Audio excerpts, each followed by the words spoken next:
वाल्मीकि रामायण अष्टादश सर्ग में वाल्मीकि रामायण सज्जनों आज आपको राजाओं तथा ऋषि सिर्ग को विदा करके राजा दशरथ की रानी से पुरी में आगमन, श्री राम भरत लक्ष्मण तथा शत्रुघ्न के जन्म, संस्कार, शील स्वभाव एवं सद्गुण राजा की दरबार में विश्वामित्र का आगमन और उनका सत्कार। भक्तगणों, आप भक्ति माँ भगवती चैनल को लाइक एंड सब्सक्राइब जरूर करें। कथा सुनिए। महामना राजा दशरथ का यज्ञ समाप्त होने पर देवता लोग अपना अपना भाग ले जैसे आए थे वैसे लौट गए। दीक्षा का नियम समाप्त होने पर राजा अपनी पत्नियों को साथ ले सेवक, सैनिक और सारियों सहित पुरी में प्रविष्ट हुए। भिन्न भिन्न देशों के राजा भी जो उनके यज्ञ में सम्मिलित होने के लिए आए थे, महाराज दशरथ द्वारा यथावत समानित हो मुनिवर वशिष्ठ तथा ऋषि सिर्ग को प्रणाम करके प्रसन्नतापूर्वक अपने अपने देश को चले गए। अयोध्यापुरी में अपने घर को जाते हुए उन श्रीमान नरेशों के शुभ सैनिक अत्यंत हर्षमग्न होने के कारण बड़ी शोभा पा रहे थे।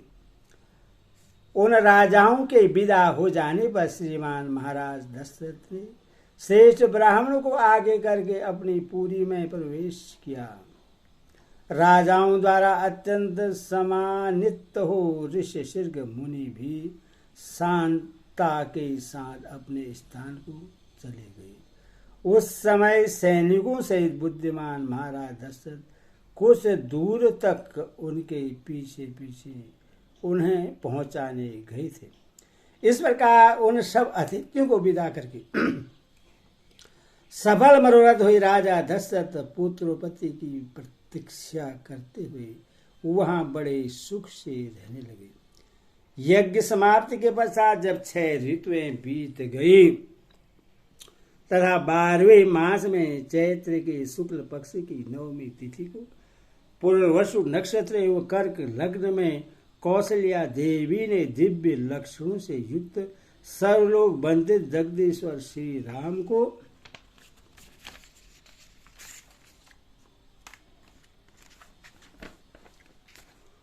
जन्म दिया। उस समय सूर्य, मंगल, शनि, गुरु और शुक्र ये 5 ग्रह अपने अपने उच्च स्थान में विद्यमान थे तथा लग्न में चंद्रमा के साथ बृहस्पति विराजमान थे।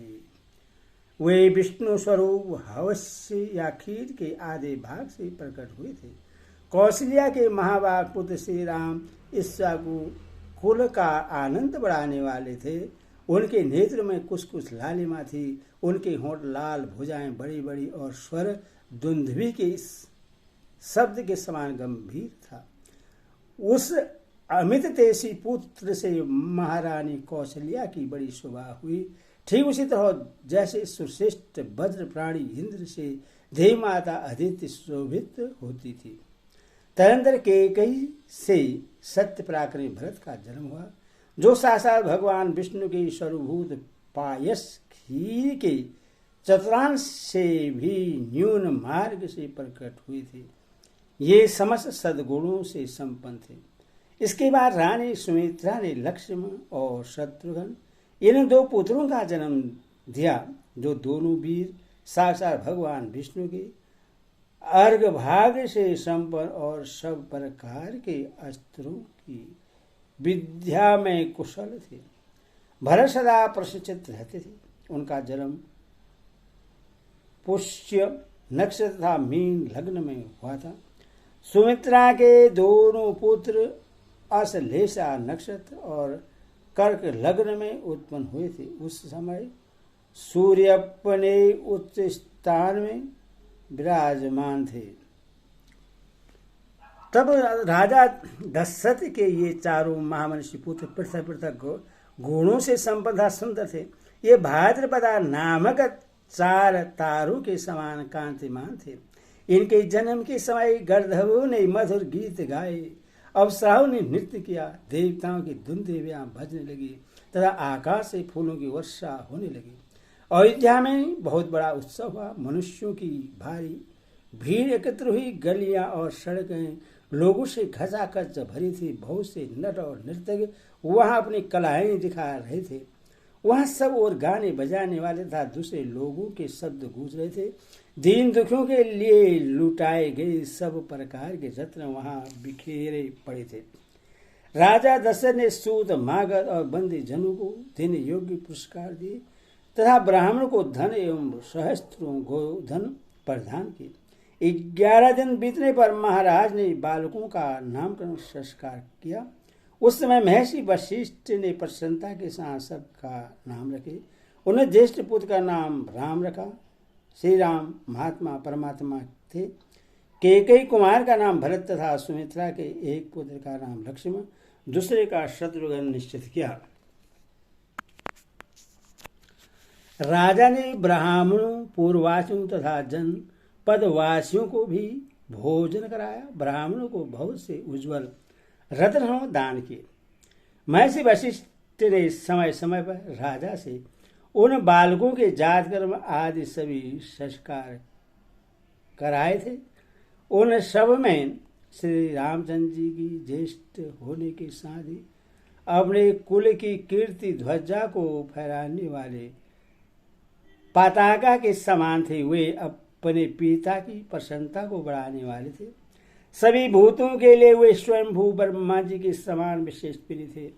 राजा के सभी पुत्र वेदों के विद्वान और शूरवीर थे। सबके सब लोग हितकारी कार्यों में संलग्न रहते थे। सभी ज्ञानवान और समस्त सद्गुणों से संपन्न थे। उनमें भी सत्य पराक्रमी श्री रामचंद्र जी सबके सबसे अधिक तेजी और सब लोगों के विशेष प्रिय थे। वे निष्कलंक चंद्रमा के समान शोभा पाते थे। उन्होंने हाथी के कंधे और घोड़ों की पीठ पर बैठने तथा रथ हाँकने की कला में भी सम्मानपूर्ण स्थान प्राप्त किया था। वे सदा धनुर्विद्या का अभ्यास करते और पिताजी की सेवा में लगे रहते थे। लक्ष्मी की वृद्धि करने वाले लक्ष्मण बाल्य अवस्था से ही श्री रामचंद्र के प्रति अत्यंत अनुराग रखते थे। वे अपने बड़े भाई लोकाभिराम श्री राम का सदा ही प्रिय करते थे और शरीर से भी उनकी सेवा में ही जुटे रहते थे। शोभा संपन्न लक्ष्मण श्री रामचंद्र जी के लिए बाहर विचरने वाले दूसरे प्राण के समान थे। पुरुषोत्तम श्री राम को उनके बिना नींद भी नहीं आती थी। यदि उनके पास उत्तम भोजन लाया जाता तो श्री रामचंद्र जी उसमें से लक्ष्मण को दिए बिना नहीं खाते थे।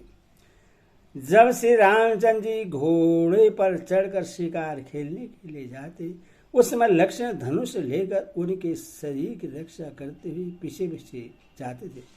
इसी प्रकार लक्ष्मण के छोटे भाई शत्रुघ्न भरत जी को प्राणों से भी अधिक प्रिय थे और वे भी भरत जी को सदा प्राणों से भी अधिक प्रिय मानते थे। इन 4 महान भाग्यशाली प्रिय पुत्रों ने राजा दशरथ को बड़ी प्रसन्नता प्राप्त होती थी।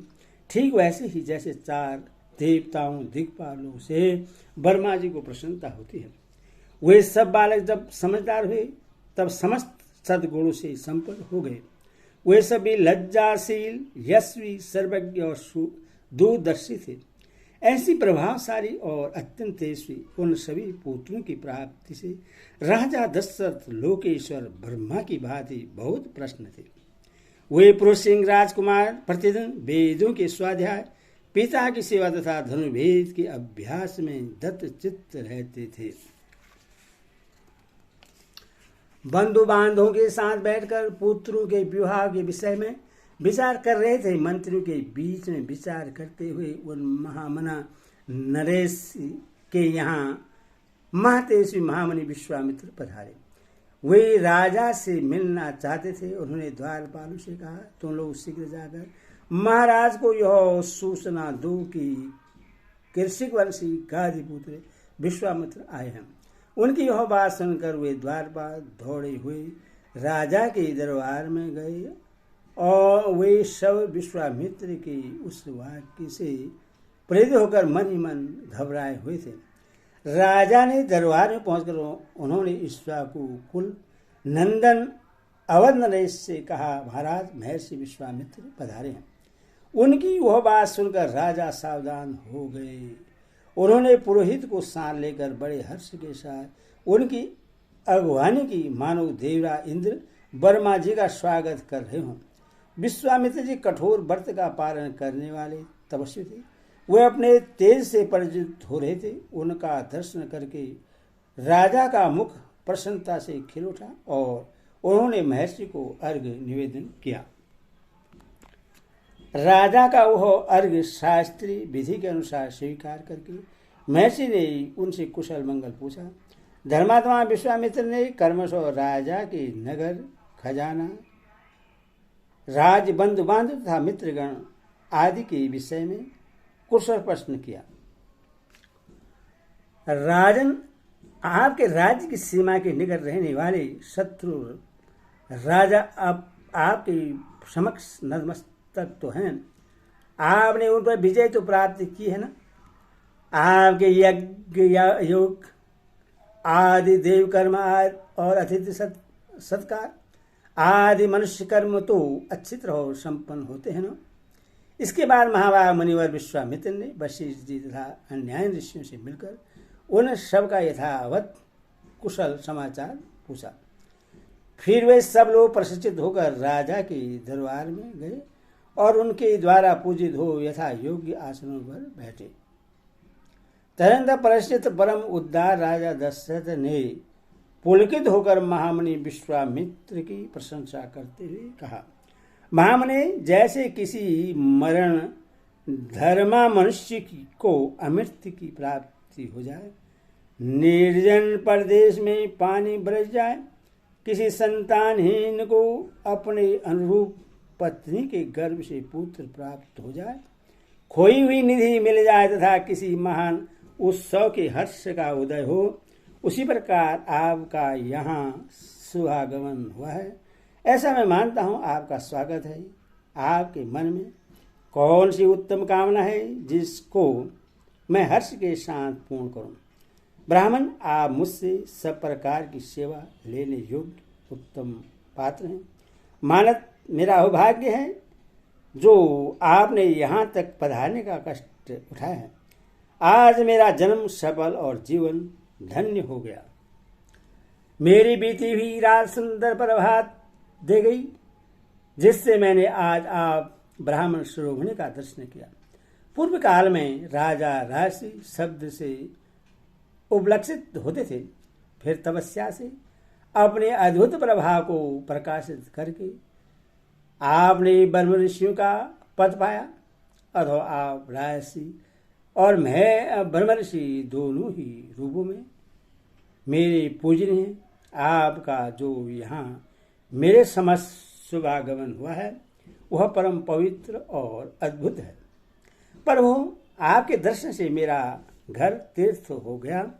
मैं अपने पुत्र को पूर्ण क्षेत्र की यात्रा करके आया हुआ मानता हूँ। बताइए आप क्या चाहते हैं? आपके शुभागमन का शुभ उद्देश्य क्या है?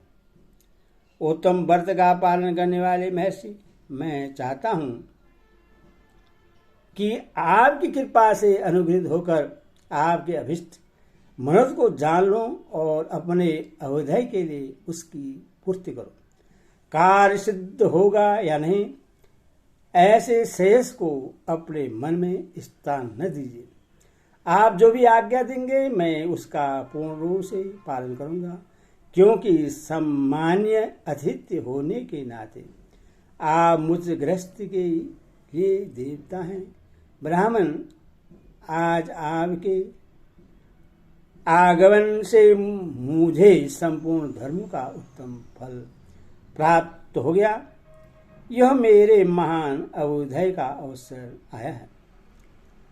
मनस्वी नरेश के कहे हुए ये बिना युक्त वचन, जो हृदय और कानों को सुख देने वाले थे, सुनकर विख्यात गुण और यश वाले समदम आदि सद्गुणों से संपन्न महर्षि विश्वामित्र बहुत प्रसन्न हुए। इस प्रकार 12वें पेज अष्टाधारी आदि का भी बालकांड 18 सर्ग पूरा हुआ। बोले सियावर रामचंद्र की जय।